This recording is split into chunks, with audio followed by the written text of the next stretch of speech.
En los días antiguos, cuando la tierra aún conservaba huellas de gigantes y los reyes se forjaban en el fuego de la guerra, hubo un nombre que resonaba como trueno entre montañas y llanuras: Og, rey de Basán. Era el último de los refaítas, un coloso cuya sombra oscurecía el horizonte y cuya fuerza hacía temblar hasta a los más valientes. La escritura lo recuerda así, porque únicamente Og, rey de Basán, había quedado del resto de los refaítas. Su cama, una cama de hierro, no está en Rabá de los hijos de Amón. Su longitud es de 9 codos y su anchura de 4, según el codo de un hombre. Deuteronomio 3:11. En Basán, su nombre era pronunciado con una mezcla de respeto y temor. No era un hombre común. Su lecho de hierro, adornado con piedras preciosas, era más que un lugar de descanso, era un estandarte de su supremacía, la prueba viviente de que los días de los gigantes aún no habían terminado. Pero Og no siempre fue el monarca temido que la historia y la Biblia mencionan. Hubo un tiempo en que solo era un joven titán, criado en las cumbres heladas del monte Hermón, donde los vientos azotaban la roca y las águilas cruzaban el cielo como mensajeros de lo alto. Allí, desde su infancia, escuchó las historias de su estirpe, los refaítas, una raza ancestral de guerreros cuya sola presencia hacía estremecer reinos. Su padre, un legendario combatiente, le enseñó a empuñar una espada tan larga como el tronco de un árbol y a lanzar rocas capaces de aplastar murallas. La fuerza es un don, hijo mío, le decía, pero un rey verdadero no solo protege con su brazo, sino también con su juicio y su corazón. Sin embargo, el destino de Og estaba marcado por la guerra. Las tierras de Basán, fértiles y estratégicas, eran codiciadas por reyes y conquistadores. No pasó mucho antes de que el joven gigante enfrentara su primera batalla. En las llanuras de Arob, un ejército invasor se alzó para tomar lo que no le pertenecía. Con un rugido que hizo vibrar la tierra, Og cargó contra ellos. Su espada centelleó como relámpago en la tormenta y el suelo se tiñó de rojo. Así comenzó a expandirse su fama y los pueblos cercanos lo nombraban con temor. Con el paso de los años, no solo fue guerrero, sino también constructor. Levantó fortalezas, trazó caminos por las montañas y mandó a forjar su célebre cama de hierro. Desde su trono contemplaba el horizonte, sin saber que su mayor prueba no vendría de un reino vecino, sino de un pueblo guiado por un Dios invisible, poderoso en milagros. Se decía que este Dios había abierto el mar para que su pueblo cruzara en seco, que había hecho caer maná del cielo y derribado murallas con el sonido de trompetas. La voz de ese Dios era como un fuego que consumía naciones enteras. La Biblia misma lo declara. Y Jehová nuestro Dios entregó en nuestras manos también a Og, rey de Basán, y a todo su pueblo, y lo herimos hasta acabar con todos. Deuteronomio 3. Aunque Og escuchaba estos relatos con escepticismo, algo inquietante se agitaba en su interior. En sueños, veía un ejército envuelto en luz, guiado por un hombre humilde con un bastón que hacía temblar la tierra. En esos sueños, su cama de hierro no era símbolo de realeza, sino de sepulcro. El día que su temor se hizo realidad, un mensajero irrumpió ante su trono. «Mi señor, los israelitas han cruzado el Jordán, han tomado Jericó y marchan hacia el norte». Og se levantó, su sombra cubriendo los muros. «Que vengan, les mostraré el poder de Basán». Pero en su corazón, una pregunta resonaba como un eco. ¿Serían estos los hombres de los que hablaban las antiguas profecías? ¿Sería su Dios más grande que todos los gigantes? Los días de calma en Basán se desvanecían como la neblina al amanecer. Los rumores sobre el avance israelita llegaban con cada viajero, comerciante o espía que cruzaba las fronteras. Decían que este ejército no conquistaba por su número, ni por la ferocidad de sus armas, sino por algo más grande, la voluntad de su Dios. El relato sagrado confirma: y volvieron y subieron camino de Basán, y salió Og, rey de Basán, contra ellos, él y todo su pueblo, para pelear en Edrei. Números 21:33. Los exploradores de Og le trajeron noticias inquietantes. «Mi señor», dijeron, «este pueblo no marcha como los demás. No hay gritos de guerra ni alardes de victoria. Caminan en silencio, como si la batalla ya les perteneciera antes de empezar. Og escuchó, pero no dejó que el temor se mostrara en su rostro. Nosotros somos gigantes, nosotros somos el linaje de los refaítas. Que prueben nuestra furia y vean cómo caen bajo nuestras armas. Sin embargo, en las noches, mientras las antorchas titilaban en las murallas, sus pensamientos se llenaban de imágenes inquietantes. Guerreros cayendo sin razón, su trono cubierto de polvo, su nombre desvaneciéndose en el viento. El día previo a la gran batalla, Og se sentó en su lecho de hierro. No dormía, no podía. Afuera, su ejército descansaba confiado, pero él escuchaba algo que venía desde el campamento enemigo. No eran tambores ni preparativos bélicos, sino un cántico, un himno suave que flotaba en el aire como una plegaria. Era un susurro dirigido a un poder que él no entendía. Por primera vez en su vida, Og se sintió pequeño. No en tamaño, sino en lo más profundo de su espíritu. Recordó las palabras de su padre. Hijo mío, llegará un día en que la fuerza no bastará, y entonces sabrás quién eres realmente. El amanecer llegó teñido de rojo y oro, como si el cielo presagiara la sangre que sería derramada. El titán se levantó, se cubrió con su armadura y caminó hacia la explanada donde su ejército lo esperaba, decenas de miles de guerreros altos y poderosos, descendientes de los antiguos refaítas. Hoy no luchamos solo por Basán, tronó su voz. Luchamos por nuestra historia, por nuestro linaje, para demostrar que los gigantes no caerán ante hombres comunes. Desde la distancia, una nube de polvo se levantaba. No era tormenta, sino el avance implacable del ejército israelita. Al frente, Og buscó a su líder. No vio a un monarca cubierto de oro ni a un guerrero gigantesco. Vio a un hombre sencillo, con rostro firme y ojos de fe, Josué, siervo de Jehová. Og lo miró con desdén, pero una punzada de incertidumbre atravesó su espalda al recordar los relatos. Y Jehová dijo a Moisés, no le tengas miedo, porque en tu mano lo he entregado, a él y a todo su pueblo y su tierra, y harás con él como hiciste con Sehón, rey amorreo. Números 21:34. Los dos ejércitos se detuvieron frente a frente. Un silencio pesado cubrió el campo. Entonces, con un rugido feroz, Og levantó su espada y dio la orden. ¡A la guerra! Los gigantes de Basán avanzaron como una tormenta. Cada paso hacía temblar la tierra. Cada golpe derribaba a decenas de enemigos. Los israelitas eran más pequeños, pero luchaban con una convicción inquebrantable. Su fuerza no venía de sus brazos, sino de su fe. Cuanto más intensa era la batalla, más fuerte se escuchaba su cántico. Era como si cada guerrero supiera que no estaba solo. Og, enfurecido, avanzó como un coloso, abriendo camino a golpes de espada, derribando a todo el que se interponía. Pero pronto notó algo extraño. Su fuerza, aunque inmensa, no lograba quebrar la resistencia de aquellos hombres. Desde lo alto de una colina, Josué se mantenía firme, con los brazos extendidos hacia el cielo, como si esperara algo de lo alto, y lo que esperaba estaba a punto de llegar. La madrugada en Jerusalén estaba cubierta por un silencio extraño.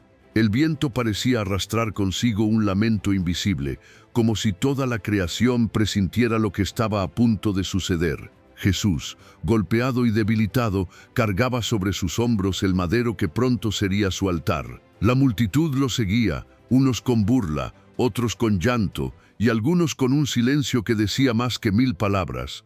Cada paso era una profecía cumplida. El profeta Isaías lo había anticipado siglos antes. Despreciado y desechado entre los hombres, varón de dolores, experimentado en quebranto, y como que escondimos de él el rostro, fue menospreciado, y no lo estimamos. Isaías 53:3. Jesús caminaba por la vía dolorosa, no como un criminal derrotado, sino como un rey que marchaba hacia su entronización celestial. Su corona no era de oro, sino de espinas, su trono una cruz, y su cetro, los clavos que pronto atravesarían sus manos. Sin embargo, en esa aparente humillación se escondía la victoria más grande de la historia. Mientras avanzaba, una mujer se acercó y limpió su rostro ensangrentado. Algunos soldados intentaron apartarla, pero Jesús la miró con compasión. Fue un instante breve, pero suficiente para que aquella mujer entendiera que estaba viendo al Hijo de Dios en el momento más humano y a la vez más divino de su existencia. En medio del camino, su fuerza física cedió y cayó al suelo. La cruz parecía aplastarlo. Entonces, un hombre llamado Simón de Cirene fue obligado a cargar el madero. Sin saberlo, aquel hombre estaba participando en el plan eterno de redención. Y es que Dios, en su soberanía, a veces nos pone a cargar un peso que no entendemos, solo para mostrarnos después que era parte de su propósito eterno. Al llegar al Gólgota, el cielo comenzó a oscurecerse. Era como si el universo mismo se preparara para presenciar el acto más sagrado de la historia. Los soldados extendieron a Jesús sobre la cruz, y el sonido metálico de los clavos rompiendo la carne resonó en el aire. Con cada golpe, las palabras del salmista se hacían vivas. Horadaron mis manos y mis pies. Contar puedo todos mis huesos, entre tanto ellos me miran y me observan. Salmos 22, 16, 17. El madero fue levantado, y Jesús quedó suspendido entre el cielo y la tierra, como el puente vivo entre Dios y la humanidad. Los líderes religiosos lo miraban con desprecio, diciendo, «A otros salvó, a sí mismo no se puede salvar». Mateo 27, 42. En ese momento, no solo cargaba el peso físico de la cruz, sino todo el pecado de la humanidad. El Cordero sin mancha estaba siendo inmolado para reconciliarnos con el Padre. Cada respiración era un esfuerzo, cada palabra un susurro de eternidad. La cruz no era el final de la historia, pero ese día parecía que el cielo y la tierra habían llegado a su punto más oscuro. Jesús, sabiendo que la multitud aún no comprendía del todo el corazón de su mensaje, levantó su voz para hablarles del reino de Dios. No hablaba de un trono terrenal, ni de ejércitos humanos, sino de un reino que transformaba primero el corazón y luego todo lo que tocaba. El reino de Dios no vendrá con advertencia, dijo, ni dirán, míralo aquí o allí está, porque el reino de Dios está entre vosotros. Lucas 17. Estas palabras cayeron como un misterio sobre quienes lo escuchaban. Algunos pensaban en la liberación de Roma, otros en profecías antiguas, pero Jesús quería que entendieran que el verdadero reino comenzaba en lo secreto, en el interior del hombre. Mientras enseñaba, un discípulo se acercó y le dijo, «Señor, enséñanos a orar, como también Juan enseñó a sus discípulos». Entonces, con la serenidad de quien conoce los cielos, Jesús pronunció las palabras que serían el modelo de toda verdadera oración. Padre nuestro que estás en los cielos, santificado sea tu nombre, venga tu reino, hágase tu voluntad, como en el cielo, así también en la tierra. El pan nuestro de cada día, dánoslo hoy, y perdónanos nuestras deudas, como también nosotros perdonamos a nuestros deudores, y no nos metas en tentación, mas líbranos del mal. Mateo 6, 9, 3. No era una oración para repetir mecánicamente, sino un mapa espiritual. Comenzar con adoración, buscar la voluntad de Dios por encima de la propia, depender de Él para el sustento, vivir en perdón y caminar en santidad. Jesús les explicó, «Cuando oréis, no seáis como los hipócritas, porque ellos aman el orar en pie en las sinagogas y en las esquinas de las calles, para ser vistos por los hombres. Mas tú cuando ores, entra en tu aposento, y cerrada la puerta, ora a tu Padre que está en secreto, y tu Padre que ve en lo secreto te recompensará en público». Mateo 6:5. La multitud escuchaba atenta, pero algunos fariseos, con rostros duros, se miraban entre sí. Ellos habían hecho de la oración un espectáculo, y las palabras de Jesús eran un golpe directo a su orgullo religioso. El maestro continuó, «Pedid, y se os dará, buscad y hallaréis, llamad, y se os abrirá. Porque todo aquel que pide recibe, y el que busca halla, y al que llama se le abrirá». Mateo 7, 7, 8. En esa enseñanza, Jesús revelaba el corazón de Dios, un Padre dispuesto a escuchar y responder. No era un juez distante, sino un Padre amoroso. ¿Qué padre, si su hijo le pide pan, le dará una piedra, o si le pide un pez, le dará una serpiente? Pues si vosotros, siendo malos, sabéis dar buenas dádivas a vuestros hijos, ¿cuánto más vuestro Padre Celestial dará cosas buenas a los que se lo pidan? En ese momento, la enseñanza dejó de ser teoría y se volvió promesa viva. La gente comprendía que orar no era cumplir un ritual, sino abrir el alma a un Padre que ama y responde. Pero Jesús no dejó allí la lección. Les recordó que el reino de Dios también exigía obediencia. No todo el que me dice, Señor, Señor, entrará en el reino de los cielos, sino el que hace la voluntad de mi Padre que está en los cielos. Muchos me dirán en aquel día, Señor, no profetizamos en tu nombre, y en tu nombre echamos fuera demonios, e hicimos muchos milagros. Y entonces les declararé, nunca os conocí, apartaos de mí, hacedores de maldad. Mateo 7, 21-23. Estas palabras provocaron un silencio profundo. Jesús estaba llamando a un cambio real, a una fe que se viviera en la intimidad del corazón y no solo en apariencia externa. Finalmente, mirando al horizonte, como quien ve más allá del tiempo, concluyó, el que oye estas palabras y las hace, le compararé a un hombre prudente que edificó su casa sobre la roca. Descendió lluvia, vinieron ríos, soplaron vientos y golpearon contra aquella casa, y no cayó porque estaba fundada sobre la roca. Mateo 7:24. El eco de esas palabras quedó grabado en los corazones. Jesús no solo les estaba enseñando a orar, sino a vivir anclados en la voluntad de Dios, firmes ante las tormentas. Esa noche, el sueño no vino.